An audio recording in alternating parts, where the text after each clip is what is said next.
Donc aujourd'hui, nous sommes retournés pour parler de la fonction exponentielle. D'abord, il faut pouvoir identifier cette fonction exponentielle-là. Comment identifier une fonction exponentielle par rapport déjà à certains éléments, je dirais, d'exposants qu'on peut avoir. Supposons que vous avez euh, x exposant 2 et 2 exposant x. Ok. Donc, dans le premier cas, vous pouvez voir que la base ici, c'est la variable. Donc, ça, c'est une... Là, vous avez affaire à une fonction algébrique, en fait, du second degré. Par contre, ici, vous avez affaire à une fonction exponentielle parce que c'est l'exposant qui va varier, c'est l'exposant qui va changer. Donc, il va avoir des valeurs, il va prendre plusieurs valeurs.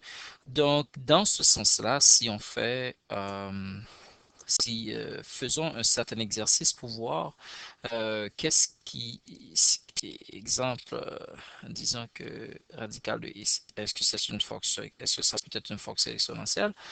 Non, pourquoi? Parce que si vous transformez radical de x, ça va donner x radical de 2. Donc vous voyez que normalement il y a une constante comme exposant, donc c'est pas une fonction exponentielle. Par contre, une fonction exponentielle, ça peut être quoi? Y 10 exposant x. Ça peut être y égale un nombre décimal, ok, avec un exposant comme variable. Vous pouvez avoir y égale à pi, par exemple, une constante x. Et en fait, vous avez la fameuse fonction exponentielle avec une base irrationnelle. Cette base irrationnelle, c'est le nombre e, c'est le nombre transcendant. Et donc, ça se note e. Sa valeur est de 2,718,281. Et ça continue. Donc, vous pouvez avoir y est égal à e exposant x.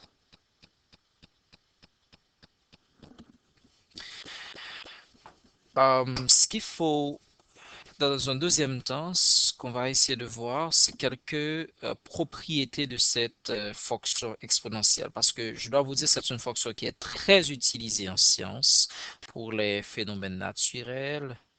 On l'utilise par exemple dans le cas de la croissance des bactéries, de toutes sortes de populations en général, pour les populations en général. On l'utilise. On l'utilise aussi en finance, quand on va parler des intérêts composés.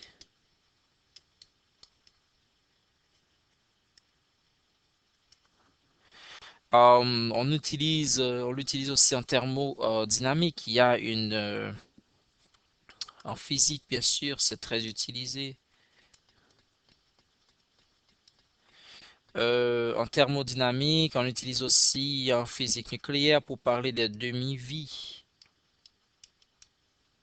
pour parler des demi-vies des atomes. Donc, c'est... ok. Toutes ces applications-là utilisent exactement ce nombre irrationnel. Euh, Alors, si on s'en va avec quelques propriétés de la fonction exponentielle, on va prendre une autre page pour que ce soit clair. Quelques propriétés ou bien caractéristiques de la fonction exponentielle.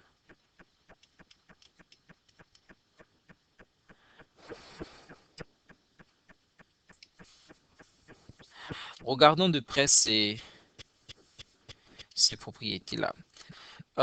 Premièrement, c'est une fonction qui se définit comme y b exposant est égal à b exposant x, et on sait que b est plus grand que 0, et en même temps b est différent de 1. Donc dans ce sens-là, on peut dire que y est égal à 1 sur x ne définit pas une fonction exponentielle.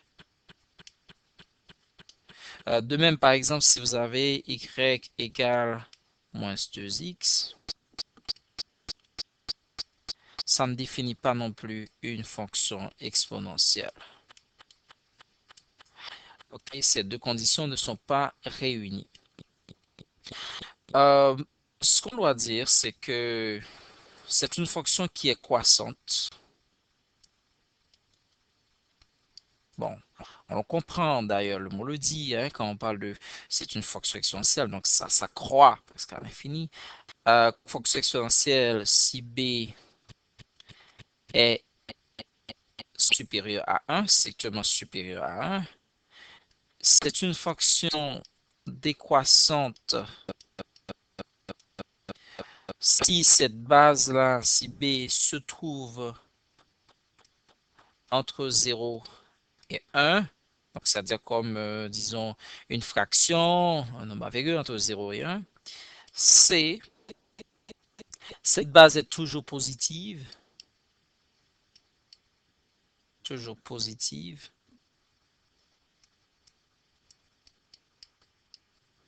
donc quel que soit b. Alors, ça va avoir aussi une incidence sur l'image tout à l'heure de cette fonction qu'on va voir. Ça va exactement affecter l'image parce qu'on dit c'est toujours positif. Donc, tout à l'heure, vous allez voir quelle est l'implication de cet énoncé. D,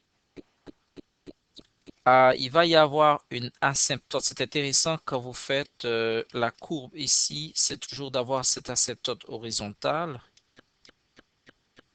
Et dans le cas de cette fonction de base, cette asymptote horizontale se trouve par y est égal à 0. Le domaine de définition de cette fonction se trouve dans l'intervalle moins l'infini, infini.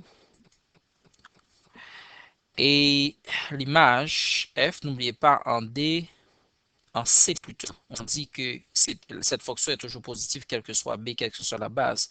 Donc, l'image d'une telle fonction ouvert en 0, on le sait, 0 plus l'infini. Alors, l'infini. Si on fait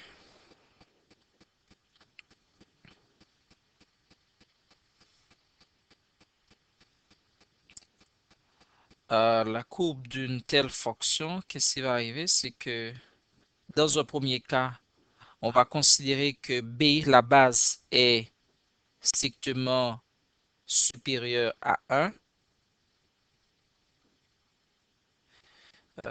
Je vais le faire avec le rouge. Donc cette fonction part d'ici sans toucher un SX et passe par le 1 et monte comme ça. Ici, vous avez le 1 parce que vous savez que normalement, quand pour un exposant qui est 0, ok, donc la base va donner quoi? La puissance va donner 1. Donc ça se définit, cette courbe-là se définit avec un B qui est plus grand que 1.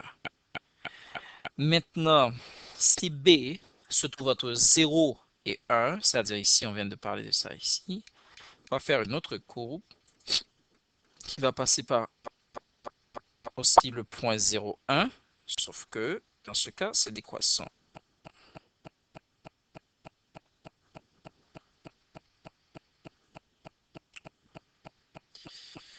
Donc on peut effacer ici.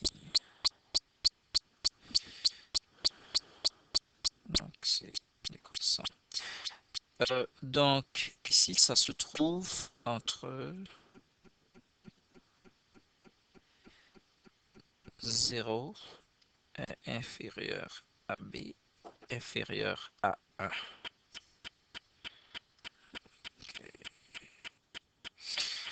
Donc, vous avez ici l'équation de base y, y égale b exposant x. Et si on veut normalement faire la courbe de l'équation y avec la base de e, exposant x, ça va ressembler exactement à ce qu'on a à droite, un petit peu. Ça va aussi passer par 1.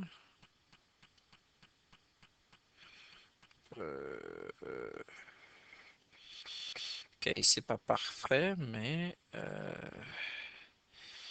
voici ce qu'on a ici.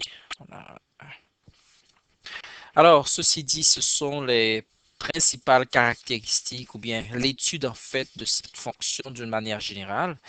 Maintenant, on va passer à quelques exercices à faire pour faire certains calculs. Donc, prenons une nouvelle page ici.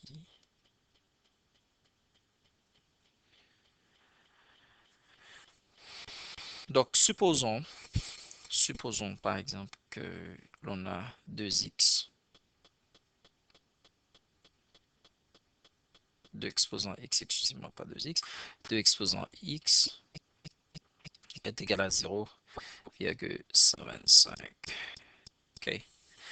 Donc là, il faut résoudre. Donc, on est dans la résolution d'une équation exponentielle. Donc, il faut trouver x. Euh, En fait, un conseil du point de vue général, c'est de faire en sorte que les deux parties de l'équation aient la même base. Alors, comment transformer 0,125 en une base de 2? Qu'est-ce qu'on peut faire pour l'avoir? On sait que si 2 exposant x égale à 0,125, 0,125 c'est 1 divisé par 8. Alors, comment transformer un huitième en une base de 2? On sait très bien, on parle d'exposants. Donc, on cherche les exposants. 2 exposant x est égal à 1 sur 2 exposant 3. 2 exposant x, selon les propriétés et les lois des exposants, on sait que si on monte le 3, donc on va remplacer cette barre de fraction par un moins ici. Alors, ça devient 2 exposant moins 3. Donc, on le voit, x égale moins 3. On va faire un deuxième. Supposons que vous avez encore à résoudre un quart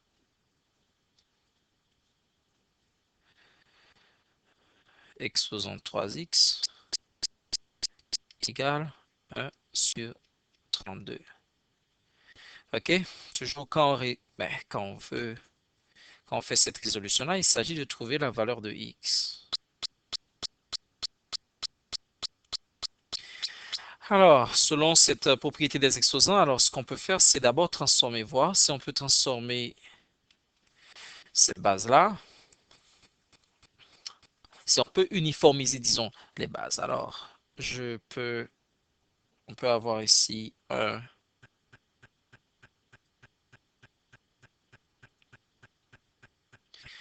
exposant 2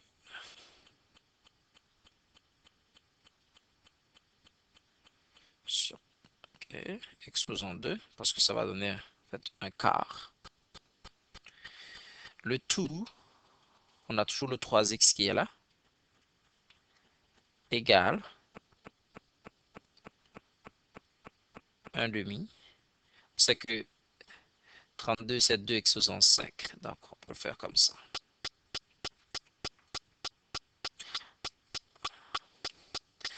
On va entrer les exposants, on va faire la multiplication. Donc, on va avoir 1 demi Et ça devient très intéressant parce que là, on a un demi de chaque côté de l'équation. 3x multiplié par 2, ça donne 6x égale un demi exposant 5. Donc, on peut, on sait que, on sait que par exemple,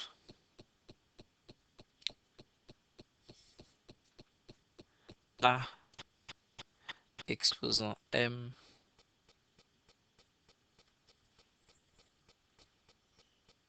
si A exposant M est égal à A exposant N, on peut poser M exposant N. Donc, on va avoir 6x égale à 5. Donc, x égale 5 sixièmes.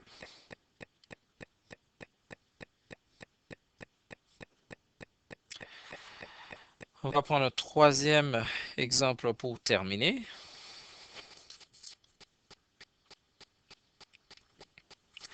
Ici, il faut trouver la valeur de n.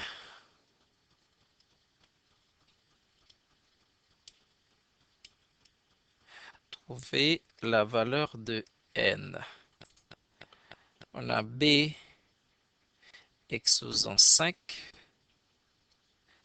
facteur de b exposant h sur 3, égale à b. Et ben ici, on a b exposant n. Bon, ce qu'on peut faire, vous savez que quand vous avez une multiplication de la même base, on garde ce qui est commun. Ce qui est commun ici, c'est le b. On va ajouter les exposants. Donc, on va avoir b 5 plus 1 tiers égale b. C'est toujours sur bn. Donc, quand on fait le dénot commun, parce que n'oubliez pas quand même, vous avez ici un nombre entier plus une fraction plutôt. Donc, on va avoir 3, 5, 15 plutôt, 15 plus 1